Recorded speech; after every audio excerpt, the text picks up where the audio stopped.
Hi everyone, I'm Airier, and today we can look at Overly Sarcastic Productions Legend series. This is going to be the Underworld myths. Last time around, we took out the Poetic Eddas with the Norse series, and now we're going to be just seeing where this goes under the Underworld. Now, I don't know if this is going to be specifically the Greek and Roman interpretations, or we're going to go with all of them condensed. I don't know. I don't care. I'm going to enjoy this flat out because I like how Red presents these kind of entire narratives, and if it covers both the Greek, the Norse, who knows, maybe the Egyptian, this is going to be awesome, man. And if it only focuses on one, I would like to rephrase that. It's still going to be awesome, man. I know, it's like, I enjoy how they present things. Shocking. More importantly, there's a link below to the original video. Hit it up, and let's get started. All right, everybody, listen up because today we're talking about the Underworld. So the first question is, what is the Underworld? And I which promise one? this gets smarter from here on out. Traditionally, it's a place where all the dead dudes hang out. In this Is that Kratos? Holy crap, I think that's Kratos. I could be mistaken, but I think this is someone's interpretation. It just probably because I think there's a sword there, that's why I'm thinking it. concept is very old, which makes sense because it's answering a very old question. What happens when we die? Now, most cultures have their own flavor of the afterlife. Eternal rewards of various kinds, an extension Oh, that's the Mexican Day of the Dead. I recognize that one. Let's see, if I go back here. Button. Oh yeah, that would be... I was going to say Sovereign Guard, but that's for freaking Skyrim. Wow. Valhalla. That'd be the Norse. an extension of living existence based on maintenance by still living relatives, Egypt? etc. But despite this wild variation in tone, there's only one real reason the Underworld ever appears as a major location in popular culture and mythology, and that's Why? when someone goes down there to get someone back. Now, this is a story that plays out in tons Honestly, I actually know exactly what she's going to talk about. The descent into the underworld is one of the biggest tropes in literature, and I personally love it because it's usually right, not at the end, but right before a climax where a hero has to go through that journey of self-discovery, but by testing themselves in a way that really strips them apart. And they have to come back proving that they can do it. There's a lot of variations on that. That's a really simple way to look at it. I don't think they're going to be going into the more literary aspects, though, because I think that's a trope talk that they've done, and I still need to check those out. But I know that's how it is, at least in literature. In mythology, though, this is going to be cool, because I don't know nearly as much about this. Tons of cultures all over the world with varying degrees of success for all parties involved. In general, it follows the formula of person A likes person B dies or otherwise ends up in the underworld, and person A scoots down there in order to rescue them. So, in a very, by comparison, current version of this, an easy way to look at this would be Disney's Hercules, where he, at the end of the movie, and I can't believe I need to say this, spoilers for something that's probably, oh god, probably 20 years old now. I feel old. He went in to find Megara. Hercules drags her out, saves her, at the cost of being a god, and or potentially being a full god, whatever. And that's the journey into the underworld. It's that setup she's talking about, if you hadn't got the reference. That said, that's also based on a lot of other stuff, but Hercules' actual myth is, if you like how the Disney version ended, don't look up the real one. And if you know how the real one ended, how do you like knowing that technically Fate Grand Order's interpretation of Hercules is actually more sympathetic in the sense that he gets to have happy endings? Yeah. He got a rough deal. today we're going to be looking at some of these stories and comparing how well it worked out for everybody. Bad. Well, So actually, we'll start no, off it with a doesn't very usually goes old bad. myth, maybe 4,000 years old, about So, wait, what did that say? Babylonia? It's, oh, Babylonia, yeah. Ishtar breaks into hell, regrets life choices, and I actually only know this one again from Fake Grand Order, who really misinterpreted that, but at the same time, I don't think I know of anything else they interpreted at all, so they're the best variation? It's weird. So we'll start off with a very old myth, maybe 4,000 years old, about the Babylonian goddess Ishtar. Now, Ishtar is a 4-star badass, goddess of a variety of subjects, but most notably love, fertility, I will have you know, Ishtar is a 5-star, thank you very much, and overcosted. In the sense that if you actually pay for anything in Fake Grand Order, you're paying too much money. That's why I had to stop because I did that. and war. So, long story short, she had this husband, Tammuz, and he ended up dead. She tried to have a rebound romance with Gilgamesh, but he rejected her. So Ishtar's feeling pretty Wait, did he just say Enkidu? and he ended up dead. She tried to have a rebound Hey there, hot stuff. Guess who's single and ready to Enkidu? I'll come back later. Oh, God, yeah, because did that actually happen at the same time? Wow. Also, she's definitely, and I can't believe I'm saying this, drawing a much more conservative Ishtar because that initial sculpture of her, absolutely naked, is how she was depicted in the mythology. So even Fate Grand Order, I keep going back to that one because I can't think of any other Ishtar depictions other than that and maybe Persona 5. putting her in a chain bikini was more clothing, and so they were technically desexualizing her from actual human mythology. Throwing it out there because I think that's funny as hell.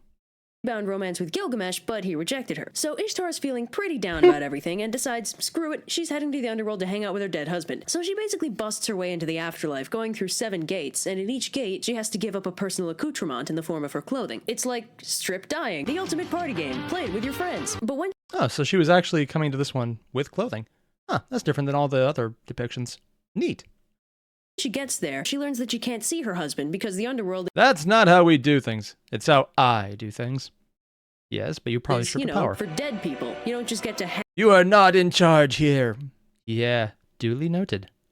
hang out there and party it up like you do in, well, a lot of other mythologies. I guess the Babylonians were a little more depressed about the whole thing. So upon learning that she can't see her husband, Well, far be it from me to stay where I'm not wanted. Ishtar tries to leave. But lesson number 1 of the underworld is that it's a lot easier to get in than out. And even Ishtar can't just bash her way back to the land of the living. So Ereshkigal, the queen of the dead, thoroughly That's how you say that? Ereshkigal? Oh, wow. I've been saying that very wrong for a long time. I always said Ereshkigal. Oh, that's on me. Well, alright then. How about I just nope. unhappy with Ishtar crashing her pad, unleashes 60 diseases on her and imprisons her in her palace. But wait, you might say. Wait. What'd that say? Button is going to work eventually. This should prove interesting. Bleh. 60 diseases. I feel like that's a reference to something that I've heard about, but honestly, I can't place what it is. But wait, you might say. I thought she was going to rescue her boyfriend. What about the formula? Nope. Well, joke's on you. This story doesn't quite follow the formula I established. I'm such a reliable. Wait, was that? Only one of them does. Really? Probably the Disney one I mentioned, so when they actually get around to... No, actually, Hercules Myth, I don't think I actually did that. I'm such a reliable narrator. No, see, now that Ishtar's gotten herself locked up in the underworld, she's the one who needs to be rescued. Yay. Girl power? So Ea, a big smart ocean god, sometimes known as Enki, Why is it so quiet around here? Sometimes known as Enki. I guess that's what he do. catches wind of the fact that Ishtar's gotten herself Terrible stuck in news. the underworld, and as a result, because she's a goddess of fertility, nothing, fertile is happening. Really? Of course, for fertility, you show bunny rabbits. The only species that could actually make a claim to propagate faster than a virus. What do we do again? Nope, no idea. Beats me. Oh my god. On Earth. This is obviously bad. So he constructs this gender-ambiguous individual, Asu Shunamir, to go down there and That is a rescue name. her. So Asu Shunamir pops down into the underworld. God damn, he made you cute. Wait, what did he say? Alright, let's see. Individual, Asu Shunamir, to go down there and So what's the plan? God damn, I made you cute. rescue her. So Asu Shunamir And then she said the same thing. pops down into the underworld, and after charming Ereshkigal with Oh my. So tell me a little about yourself. I'm about 10 minutes old. You. Hey there, hot stuff. Guess who's single? Oh my gosh. Of course, they actually have her flirting with him too. Oh, wow. with their ambiguously gendered wiles, asks her to show them some of So I hear you got some magical illness curing water. That's not all I have. Oh my god. the water of life, which she does. So Asu Shunamir casually sprinkles some of that magic life Oopsie. water on Ishtar, who is immediately restored to full Blah. HP and starts sprinting for the exit. Oh wait, he has wings now too? Oh no, that's Ereshkigal. That's Ereshkigal. That's Ishtar, and that's... I'm not even going to try and say his name. Unfortunately, Ereshkigal finds this highly offensive and curses Asu Shunamir and everyone like them to live in the shadows and be outcast from society. So when they reach the surface and Ishtar learns about this curse, she's like, wow, that bites. I don't know. Have the gift of healing and prophecy, I guess? Does that help? Okay. So the lesson of this particular So they're outcasts, but prophets. Probably explaining schizophrenia in general. legend is, if you're gender non-binary, you're magic, Ishtar loves you, and even the Queen of Hell thinks you're hot. Still think you're cute. Pause to read. In case you were wondering, in another version of the story, I'm not going to try and say that, isn't dead at the outset and instead sacrifices himself to save Ishtar from the underworld. Then Ishtar in turn goes and rescues him by having his sister Geshtiana, oof, that's a name, take his place in the Underworld 6 months out of the year. This is used as a sort of explained season and also provide convenient parallels to Persephone and Jesus. But again, mythology is notoriously inconsistent, and there is no right version of the story, so technically, by that variation, it's kind of like how technically King Arthur and Fate Grand Order is just as right as any other variation, because they're all various versions of fan fiction, like, well, technically the most famous fan fiction ever written about King Arthur, from prior to Fate doing it, is Lancelot. I know what I said. It was. Yeah. Huh. Also, given the crazy amounts of mythology, or mythological cross-contamination with people retelling myths in ways that better conform to their personal religious systems, there's no way of knowing what the original story was, even if there was one. So it was literally the fan fiction issue. So what we have now is most likely heavily constrained through multiple millennia of people saying, hey, I like this, but let's tell the story based on how our gods would interpret it so people will actually understand it. Yeah. Makes sense. Side note, is anyone else finding it a little sketchy that this 4,000-year-old legend has more queer representation than most modern television? I mean, technically, if you want to see the most queer representation, look at Alexander the Great. Hell, look at most of the Greek societies. Being heterosexual was considered immoral and generally looked at as a form of a personal failure. Even if you had to do it, it was because you had to do it. And generally, they also had a thing for little boys as the purest form of love. It wasn't everyone, but it was a thing. Yeah. Egyptian sets to say dick or chick. I can't entirely tell. Oh, that says Steve, so it's probably dick. Yeah. So next up is a pretty well-known Egyptian myth. If you've ever studied Egyptian mythology, you already know this one. Now, Egyptian mythology is very convoluted, but this story... Also, 1, love the music. 2, I know a little about a lot of mythologies. Egyptian, right over my head. I don't know why, it's just always been a blind spot, even though I was fascinated with the pyramids.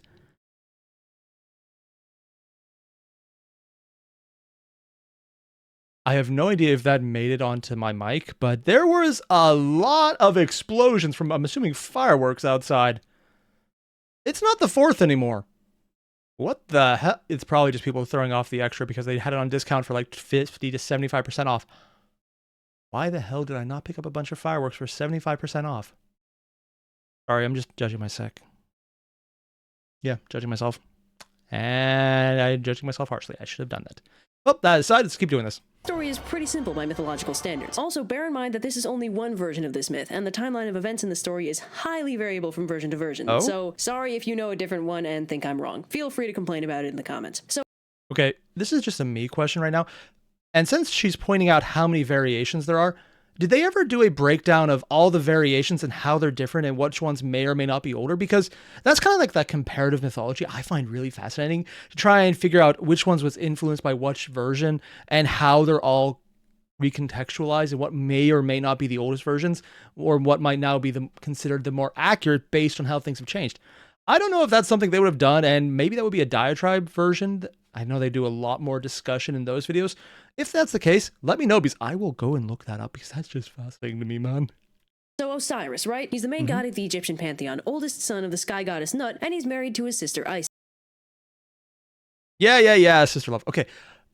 You know, somewhere in the back of my mind, I remembered Nut was one of the Egyptian deities, but,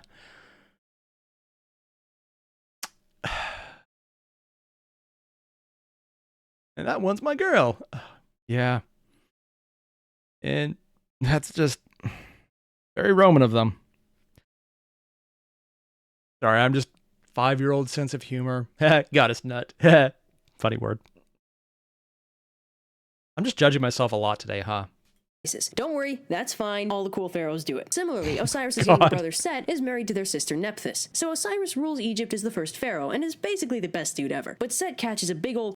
Those should be my idiot peasants. Check it out, the river is flooding. It's actually a good thing. I mean, technically it still is, but people always build it and then the extra nutrients go away and then just all that other bullshit. Case of the Claudiuses and decides to murder him and take his place as pharaoh. Sorry, they did what with the what? Yeah, that seems like a good reason. Check it out. Okay, said that. See, I've heard about Osiris being cut up and being reanimated, and that's like the mummy aspect, but oh, it's literally Set being a dick. So Set hosts a big party for Oh, Osiris, grain and when alcohol. everyone's good and drunk, he whips out a big fancy sarcophagus and says he'll give it to whoever fits inside it the best. Wow. Okay, sorry, Osiris, but at this point you kind of deserve this.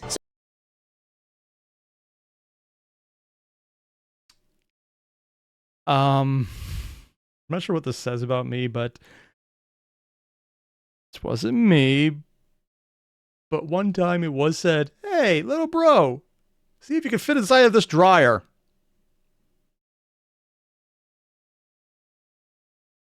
And then he didn't fit. We found out through trial and error. And when he was told to get out of the dryer because it's a freaking dryer, he was upset because he almost had it. You know, having said that out loud, I realize my brother has about 50 pounds on me and a body mass index of 0.3. Actually, I think it's about 3%. I probably shouldn't say anything that might embarrass him because he will legitimately crush my head by flexing his elbow. Yeah. Future me, cut this out for personal safety reasons. So Osiris gets sarcophagus to death, unsurprisingly, and tossed down the Nile, while Isis takes this as an omen of things to come and... Ow. I don't remember which god that is, but yeah, I know I recognize this one. Thoth, maybe? Hey, look, I invented something too. Think I'll call it murder. Technically he did. And people were huge fans of it. runs away with her infant son Horus so that neither of them Horus, get similar treatment. So Isis starts trying to track down Osiris. How is it so hard to find an enormous sarcophagus with my husband's face on it? Have you considered looking under the water? His corpse to give him a proper burial, but this proves unnecessarily complex Weird. because somewhere along the line, Set decided to tear Osiris's body into... Son of a... And he actually did it after he died. Oh. 14 pieces to make things even more difficult for everybody. So Isis and Nephthys, who's decided her husband's kind of an... Found more bandages. You think left kidney or right? Oh, they're literally reverse Jenga. Or, trying to do Picasso early. asshole, managed to reconstitute Osiris little by little. Oh, okay. Should we wrap up his face at all when we find it? Nah, the body should be fine. Squidge? Oh, that is... Inventing the mummification process as... You think they'll put your dad back together? A better question is, will they be able to put your dad back together after I'm done with him? Oh my god. They do. But, unfortunately, Osiris ends up missing a, I'm sorry, what did they just say? No, they didn't actually. Well, he looks done. No. What do you mean? He looks like he did when he was alive. I saw more of him than you did when he was alive. We are missing a non-negotiable... Oh my... Oh! I think a phrase that would be accurate here is he was, disarmed. Yes. There's no way he's going to be shooting anything.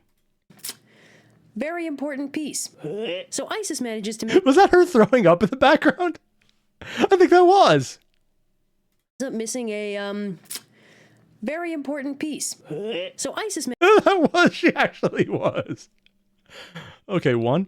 They actually have the hieroglyphics? I don't actually know what the language is called beyond that. Because I know hieroglyphics is just a description of picture writing. I don't know what they're saying. What do you suppose they're talking about over there? Probably gross grown-up stuff. Yes. Yes, they are. manages to make a temporary replacement, and as a result, Osiris is resurrected. Sort of. Unfortunately, although... Do I still have organs? You don't want to know the answer to that. Wait. Temporary replacement?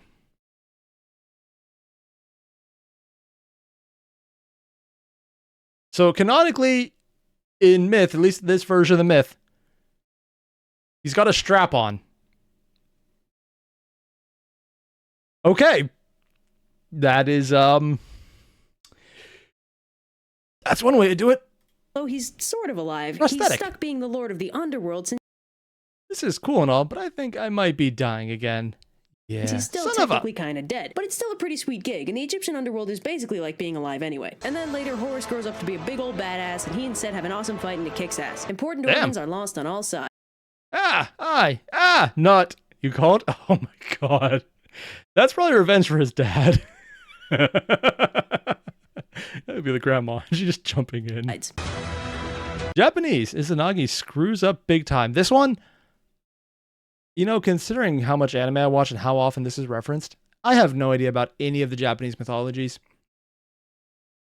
I think I know more about the Chinese mythology than Japanese now that I think about it, which is weird. Huh. So in Japanese mythology, Japan had two creator gods, Izanagi and Izanami. They married, created an island to live on, then started cranking out more gods. A pause to read. Things I thought were cool. Onogoro Island is a mythological island that doesn't correspond to any of Japan's subsidiary islands. If you wanted to write some kind of fantasy story based on Japanese mythology, that would be a good location to include. All of Japan's non-fictional islands are supposedly the first children of Izanagi and Izanami. Well, not the first, because the first child, Hiruko, was deformed as a result of them doing their wedding ceremony wrong? This was the first wave of gods before more well-known ones, like Amaterasu, Susanoo no Mikoto, etc. were created. They actually come about as an indirect consequence of the events of the story. Creation myths are fun. Huh. Actually didn't know any of that. So anyway, Izanagi and Izanami have a ton of kids, but unfortunately, one of the kids turns out to be a little too hot to handle. It really warms the heart, really lights up my life. He's positively radiant. Izanagi, I'm dying. What? But I'm just warming up. Izanagi? Wow, come on, where's the fire? So anyway, yeah, Izanami is horribly burned as a result of giving birth to Kagutsuchi, the fire god, and ends up dying. This understandably sucks, but Izanagi is a god and just goes down to Yomi, the underworld, to get her back. So he pops down to Yomi and he's Okay, one. I've heard of dying in childbirth, but your kid literally burning you from the inside out. Ow. Two. I'm assuming there's some kind of reference to Mount Fuji in this. That just makes sense as far as I'm concerned.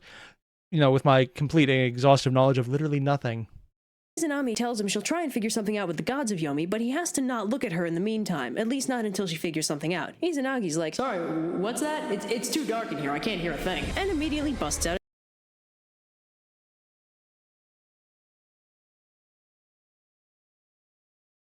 It's too dark in here, I can't hear a thing. You know what, I'm not sure which is dumber.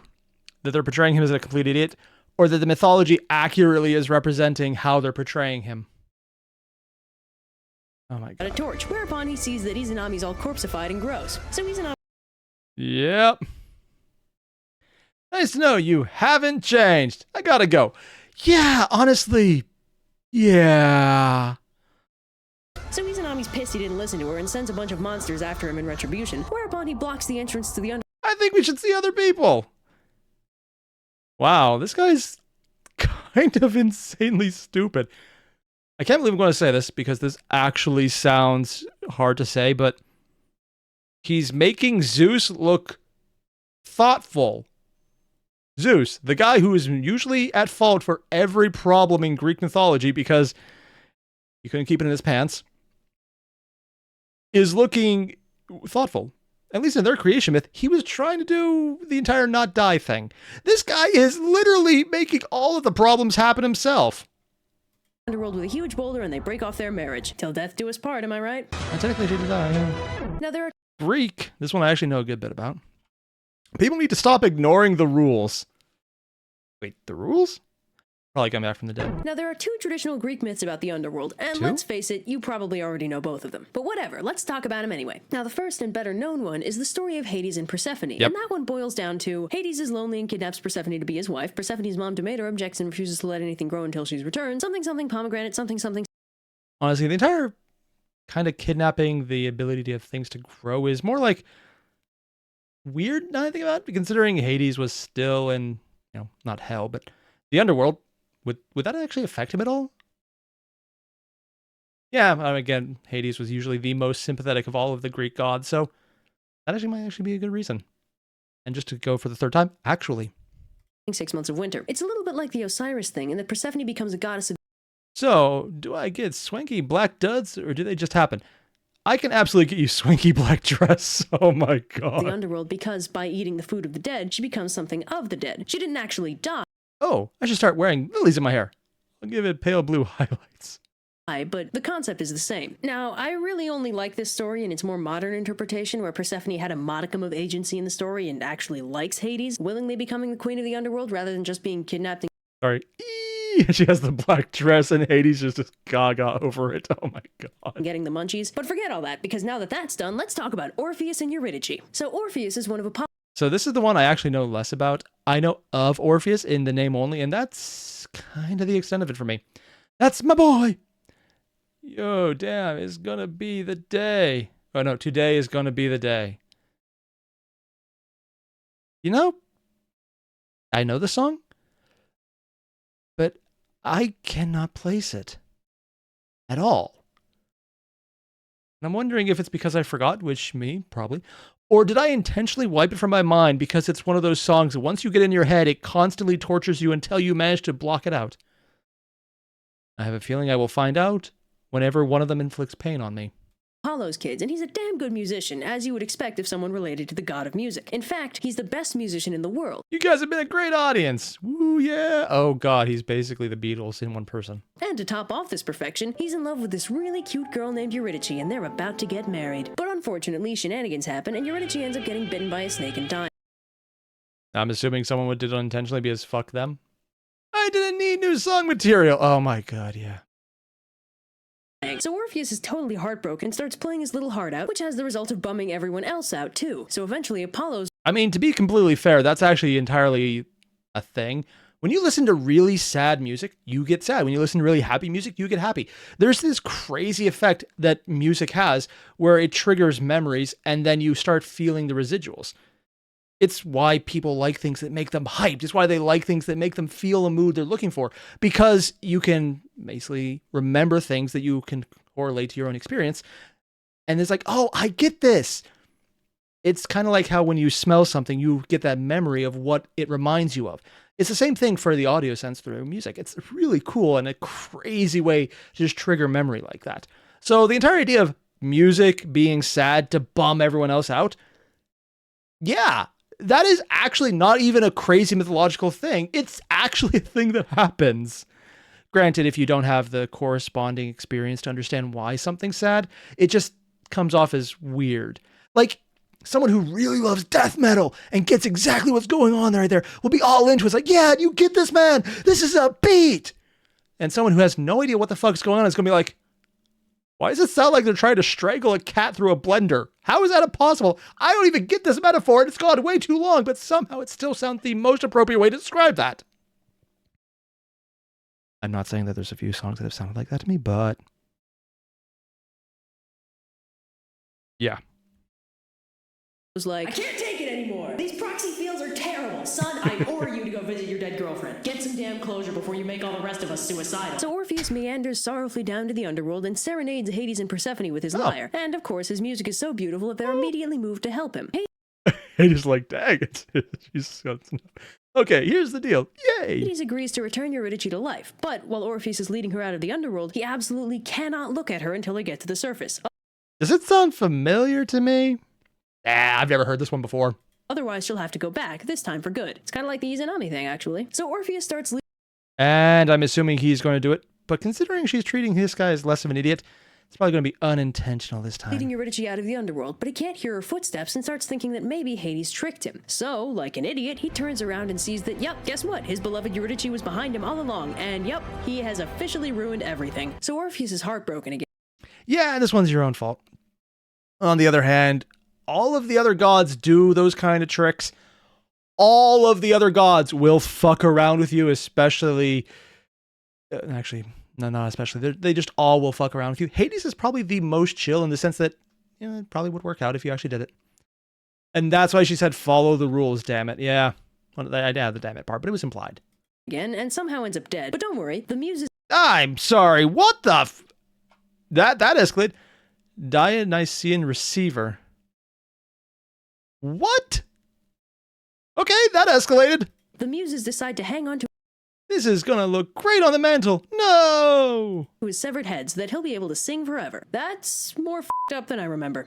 Okay, I knew nothing about that entire thing at the end, but cutting his head off and having him sing forever, so he's literally a living severed head, singing forever and never getting to even go to the Underworld to see the entire person he tried to do all that stuff for. Damn, that's an extra level of dick. Yeah. I also know that they've done a ton of these videos for the individual gods mentioned here in much more detail, and I need to get into those. But right now, I just want to see where they're starting with, because this is a 7-year-old video. Legend Summarized Underworld Myths was 7 years ago. Wow. Seriously, Red had a good art style from the beginning, apparently. Basically, what I'm saying is, if you haven't already, there's a link below to the original video, and if you know what I should do next, I haven't even really looked down here, and I think the next one that is in Journey to the West on this playlist I'm looking at is King Arthur. Ooh, that'd be fun. I have no idea if this is the best playlist to use. I don't know. If there's something else I should look at beforehand, let me know. A lot of people said to go into the low-key videos, and I might do that instead. I don't know. All of this looks so good. Again, decision overload, man. All of them are good. So if you know what I should check out next, let me know. I do appreciate it, because there's just everything they've done all over the place. And again, I know, decision overload. I'm describing what I've already said, but it stands to reason. I do appreciate anyone who gives me an idea what to look at, because I need that. And yeah, see you guys in the next one. Thanks for watching. Adios.